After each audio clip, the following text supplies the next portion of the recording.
Assalamualaikum warahmatullahi wabarakatuh. Anak-anakku kelas 12, hari ini adalah mata pelajaran PPKN, Pendidikan Pancasila dan Kewarganegaraan. Maka dalam kesempatan kali ini Bu Rati akan sedikit menerangkan mengenai materi Pendidikan Pancasila dan Kewarganegaraan.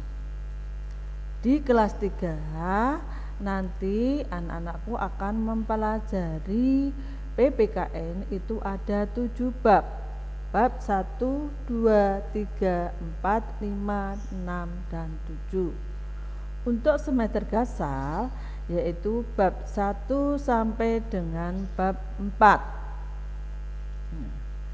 Untuk pertemuan kali ini saya akan memulai bab 1.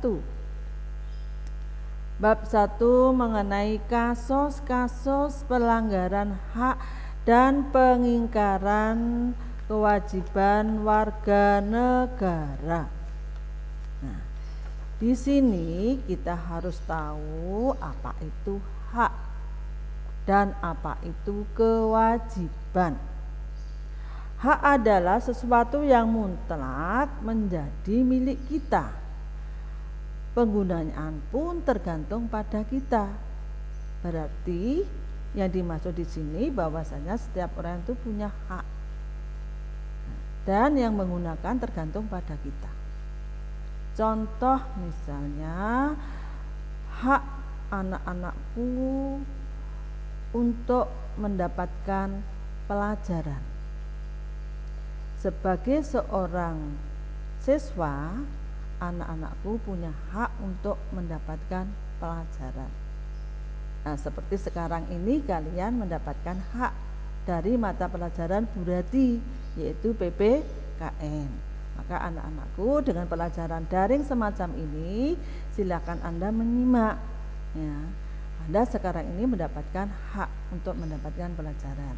Suatu saat nanti mungkin Bu Rati akan melakukan ulangan atau ujian dan Anda akan mendapatkan hak lagi apa? Mendapatkan nilai.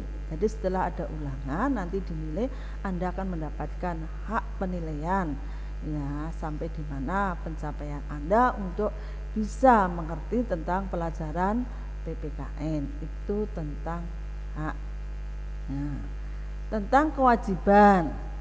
Kewajiban di sini adalah sesuatu yang harus dilakukan dengan penuh rasa tanggung jawab.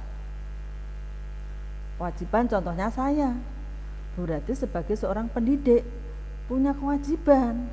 Apa kewajibannya? Mengajar. Nah, hari ini saya melakukan daring pada kalian, ini saya melakukan kewajiban. Ini arti hak dan arti kewajiban. Nah, dalam bab 1 ini adalah kasus-kasus pelanggaran hak dan pengingkaran kewajiban warga negara. Kita mulai pada bab 1. Anak-anakku bisa memperhatikan gambar di sini, bahwasanya pada gambar ini menunjukkan adanya pelaksanaan hak dan kewajiban warga negara Indonesia dalam pemilu. Di dalam pemilu nanti kita harus mempersiapkan diri dengan baik untuk dapat melaksanakan hak dan kewajiban dalam pelaksanaan pemilu. Sebentar lagi mungkin Klaten sini sudah akan ada pemilihan kepala daerah. Gunakan hak Anda sebaik mungkin untuk bisa memilih pemimpin yang amanah. Dimana kalau pemimpin itu amanah, insya Allah akan memperhatikan rakyatnya. Maka saya sebagai guru PPKN, anak-anakku kelas 12, saya yakin kalian semua sudah punya hak pilih, maka gunakan hak pilih Anda sebaik mungkin. Pilihlah pimpinan yang dapat dipercaya dan amanah. Di dalam bab 1 kita nanti akan mempelajari makna hak dan kewajiban warga negara. Yang B, kasus pelanggaran hak dan pengingkaran kewajiban warga negara. Yang C, penanganan pelanggaran hak dan pengingkaran kewajiban warga negara. Di dalam bab 1 ini saya yakin anak-anakku sudah punya materi ya, sehingga anak-anakku tinggal ya mencocokkan antara materi yang anak-anakku sudah miliki dengan hari ini berarti menerangkan dalam bab 1. Bab 1 yang pertama kita akan pelajari tentang makna hak dan kewajiban warga negara.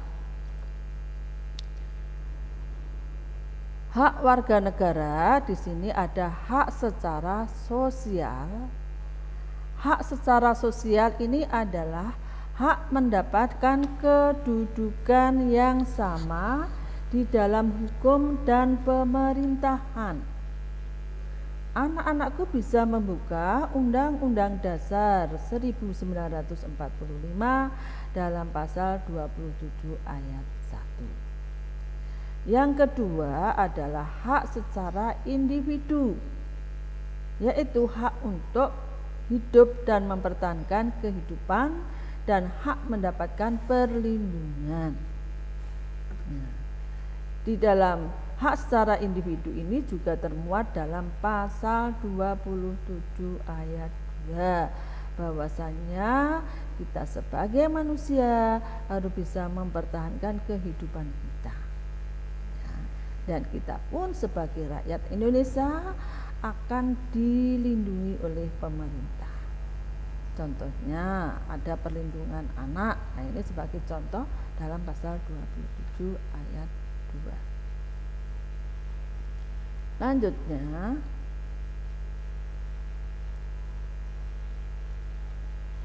mengklasifikasian atau pengklasifikasian hak. Di dalam pengklasifikasian hak di sini ada 3 aspek.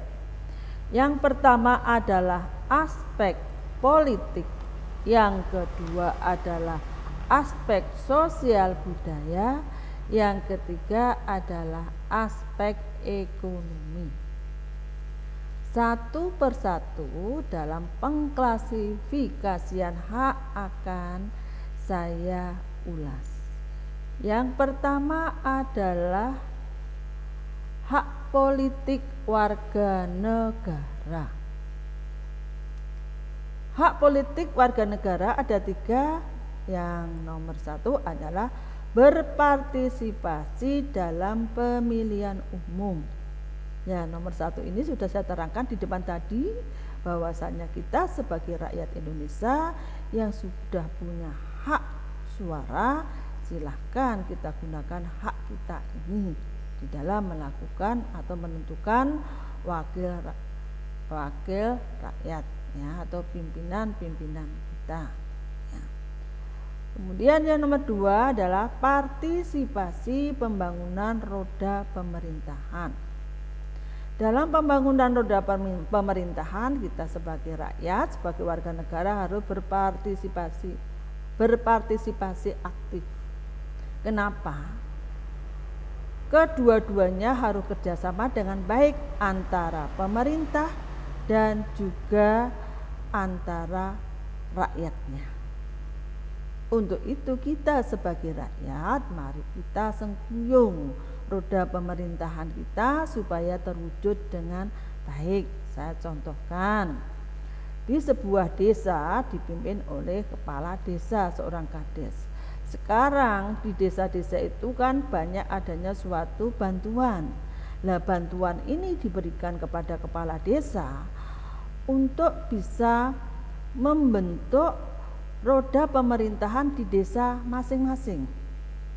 Contoh, di suatu desa jalannya rusak, ya, maka di sini bisa nanti kepala desa itu membuat suatu proposal, kemudian mendapatkan suatu bantuan untuk memperbaiki jalan yang rusak tadi, atau bantuan dalam bentuk yang lain. Masih banyak bentuk bantuan-bantuan yang diberikan kepada kades atau kepala desa demi untuk membangun roda pemerintahan. Yang ketiga adalah membentuk partai politik.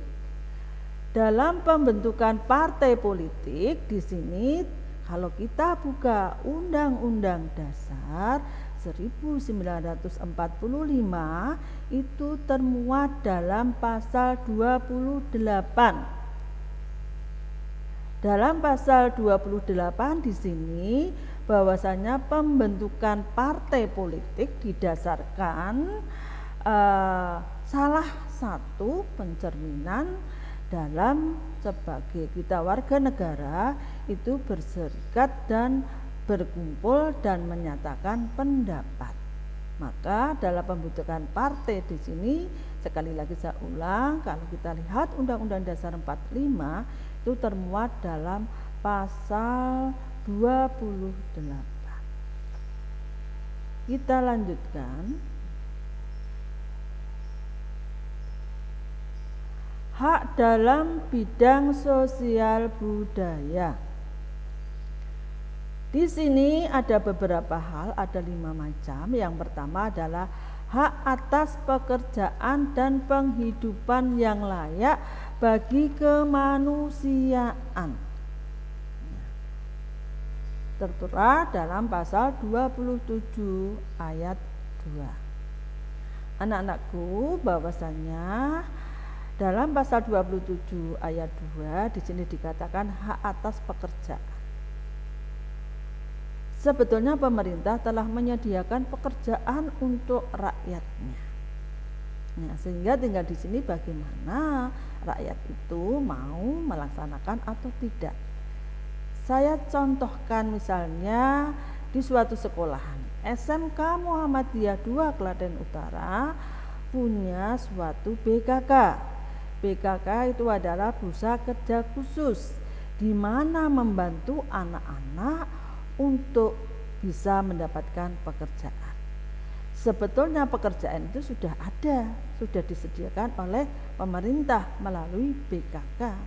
Maka tinggal kalian sebagai anak yang lulusan dari SMK Muhammadiyah 2 Klaten Utara ini tinggal merespon atau tidak dengan adanya lowongan kerja itu.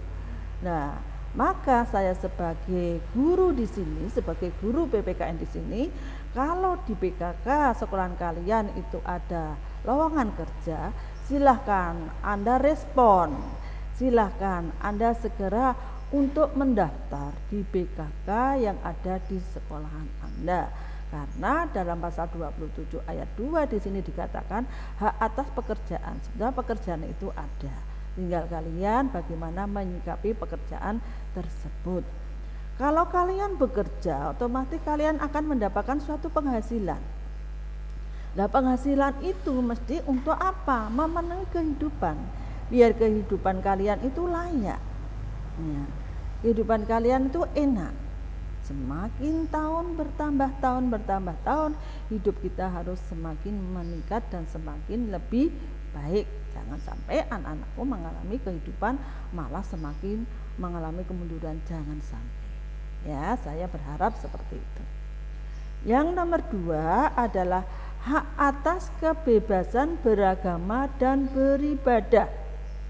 Di sini termuat dalam pasal 29 ayat 2. Anak-anakku tahu bahwasanya di Indonesia itu agama tidak hanya satu macam, lebih dari satu. Maka dalam Undang-Undang Dasar di sini telah tertulis hak atas kebebasan beragama. Maka anak-anakku berhak untuk memilih agama atau kepercayaan dengan keyakinan menurut kalian sendiri. Karena di sini ada beberapa agama, maka Anda harus memilih ya salah satu agama yang ada di Indonesia ini. Kalau sudah memilih misalnya, karena anak-anakku adalah warga besar Muhammadiyah, saya percaya kalian mesti beragama Islam. Maka silakan anak-anakku beribadah sesuai dengan aturan syariat yang ada di agama Islam. Anda laksanakan dengan baik ya dalam syariat tersebut, lakukan ibadah semaksimal mungkin, sebaik mungkin, karena yang namanya ibadah itu adalah wajib bagi kita. Yang ketiga adalah hak mendapatkan pendidikan. Dalam pasal 31 ayat 1 di situ ditulis hak mendapatkan pendidikan. Anak-anakku tahu bahwasanya pemerintah telah mencanangkan sekarang ini pendidikan 12 tahun sampai lulus SLTA. Jadi jangan sampai ada warga negara Indonesia, jangan sampai ada warga negara Indonesia itu tidak sekolah. Padahal pemerintah telah mencanangkan pendidikan wajib 12 tahun lulus SLTA.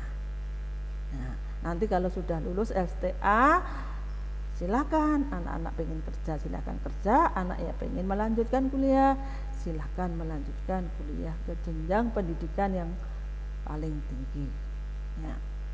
Yang berikutnya adalah hak memelihara dan mengembangkan nilai-nilai budaya. Di situ tertulis pada pasal 32 ayat 1 dan 2.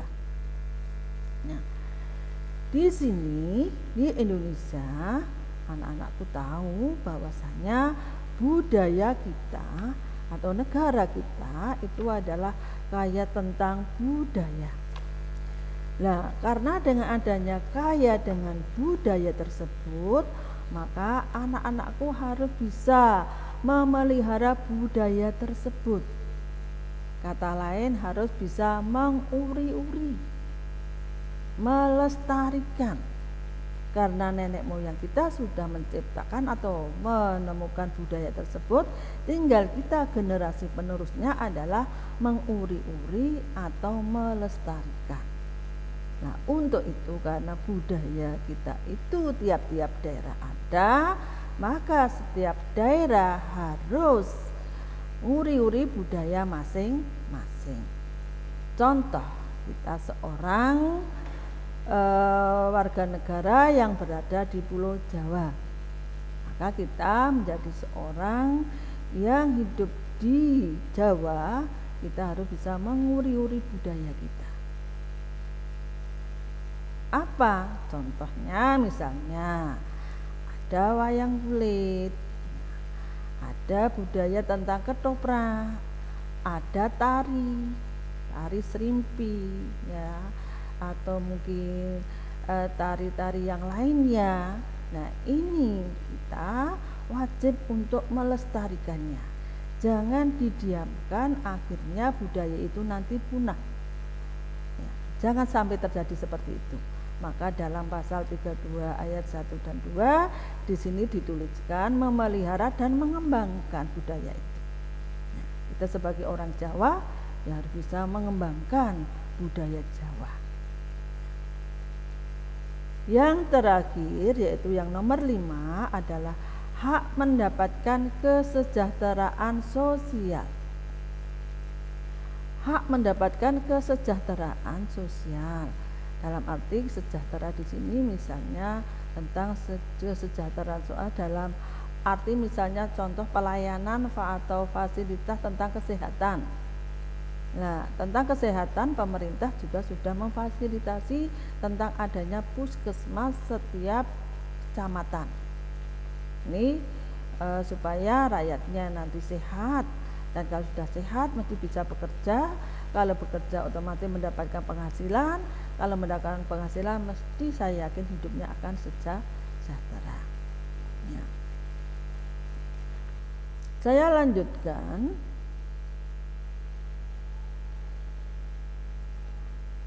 Yang terakhir adalah hak dalam bidang ekonomi. Tadi ada 3, yang terakhir adalah hak dalam bidang ekonomi. Dalam hak dalam bidang ekonomi ini termuat dalam pasal 33 ayat 1 sampai dengan 5 Undang-Undang Dasar 45. Anak-anakku bisa membuka Undang-Undang Dasar, kalian baca satu persatu. Pasal 33 ayat 1, ayat 2, ayat 3, ayat 4, ayat 5. Dalam prinsipnya di sini dalam pasal tersebut menjelaskan tentang kewajiban pemerintah untuk menciptakan sistem ekonomi yang mensejahterakan rakyat. Nah, di sini kita sebagai warga negara tentang perekonomian itu sebetulnya pemerintah betul-betul memperhatikan. Untuk itu anak-anakku, saya sekali lagi saya katakan, karena kalian sudah kelas 12, bagi Anda yang besok pengen lulus terus kerja, silahkan perhatikan loker-loker yang ada di BKK. Nah, ini berarti kalau Anda melaksanakan atau memperhatikan himbauan Bu Rati, maka Anda akan segera mendapatkan suatu pekerjaan. Mungkin Anda nanti akan bisa menciptakan kehidupan ekonomi kalian bisa sejahtera. Nah, karena dalam pasal 33 ayat 1 telah dijelaskan tentang pemerintah itu mempunyai kewajiban untuk menciptakan sistem ekonomi di mana untuk mensejahterakan rakyatnya. Saya kira cukup ini dulu anak-anak kelas 12 pertemuan dari Bu Rati. Nanti kita lanjutkan untuk pertemuan yang akan datang. Apabila ada salah kata dalam pembelajaran daring pada saat ini, Bu Rati mohon maaf sebesar-besarnya. Akhirul kalam, assalamualaikum warahmatullahi wabarakatuh.